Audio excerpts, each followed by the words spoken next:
One of my nerds. Try to get this one out to you a little sooner. See if I can get to work earlier. We're calculating interior for the bell ringer.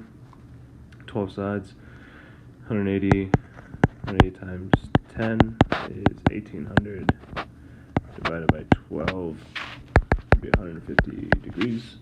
Exterior is 360 divided by 12, which would be 30. Could just done that by doing 180 minus 152. Whichever floats your boat. I'm building on what we did yesterday. Dilation of 3, triangle ABC. So we are going to increase the distances shown here and here by 3 for all points. This would be over 3 up 6, and that would be B prime. C is originally over 3, so it would be over 6 here, and A is over 2 down 1, so this one would be, C would be at 9.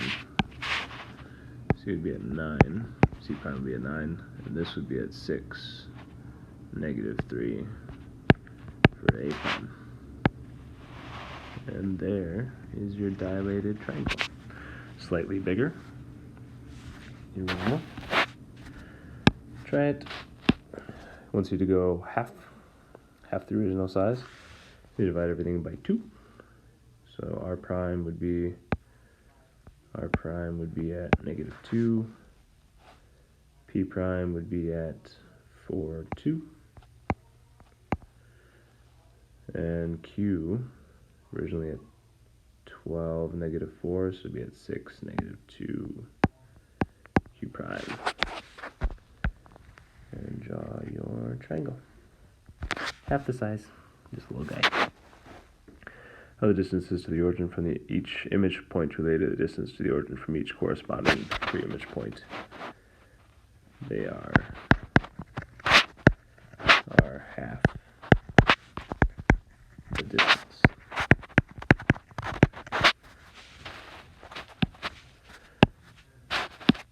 Level 5. So now we're changing the center of dilation to a point on the shape. This one is going to be dilated about the point R. And we want to go half the distance.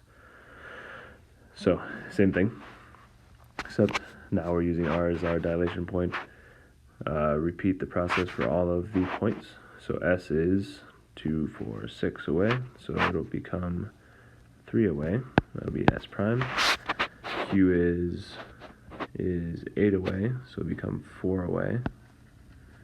4 away, and that's Q prime. And T, process of elimination, it'll be right there. There is your dilated image, 1/2 the size. Looking at this table, yeah, we can do it. Do we want to? No, that's just busy work. The picture is the main idea. Try it. With the center of dilation. The center of dilation appears to be about point A, because all of the shape is shrinking towards A from the points. Or no, expanding away from A with the points, because the image points are further out. What is the scale factor? So B is originally over 1 up 2, and it becomes over 2. No, it becomes over 1.5 up 3. So the original was 1/2. We're going to 1.5 over 3. The question is, how do we do that? Well, that's a great question. What do we have to multiply to get there? We have to multiply to get there. So we have x over 2 equals 1.5 over 3, which should just give us 1. So that wouldn't work. What if we go a different point? Is that prettier? So what if we go to C? So that would be over 1, 2, 3, 4, up 4, and the new point is over 6, over 6, up 6, over 6, up 6. Well, that's easier to see. The original is 4 over 4, and the new one's 6 over 6. Then the scale factor is 3/2. It's 3/2. Because you would just compare. Oh yeah, because you would just compare the two numbers. So here you're comparing the top or comparing the bottom. So if we had, here we would have 3 over 2, and here we would have 6 over 4, both of which equal 3 over 2. Got it. Example 6. We got a dude doing a blueprint. What are the actual dimensions of the reading space in his house he wants to build, or has already built? Already built because he's ordering furniture.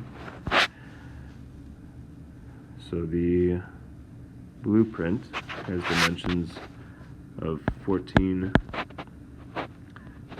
these are in centimeters, 14 by 12, and it is 1/50th scale. So we would have to multiply these by 50 in order to get the actual dimensions of the room. 14 times 50 would be 700 by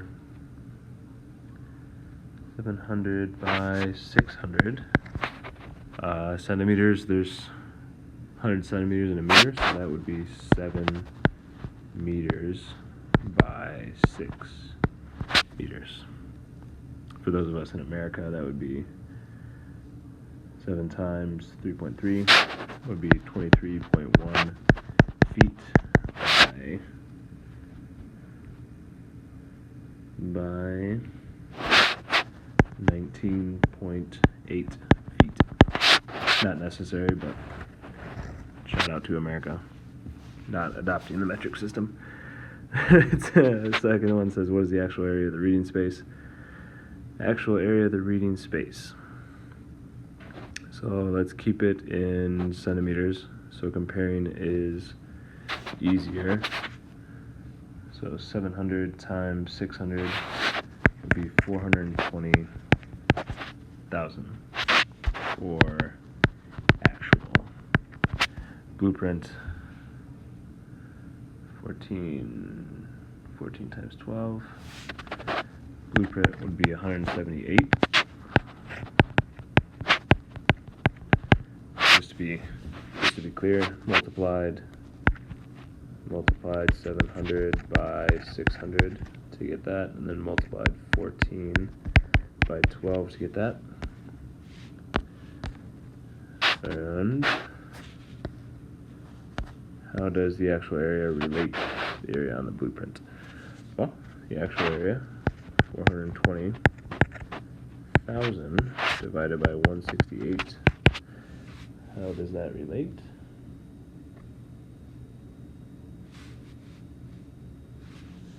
It is 2,500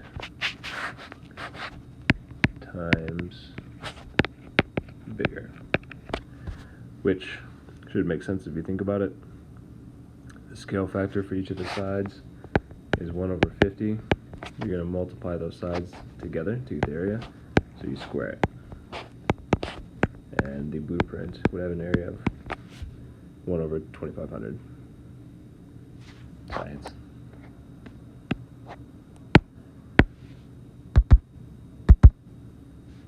Alright, last one.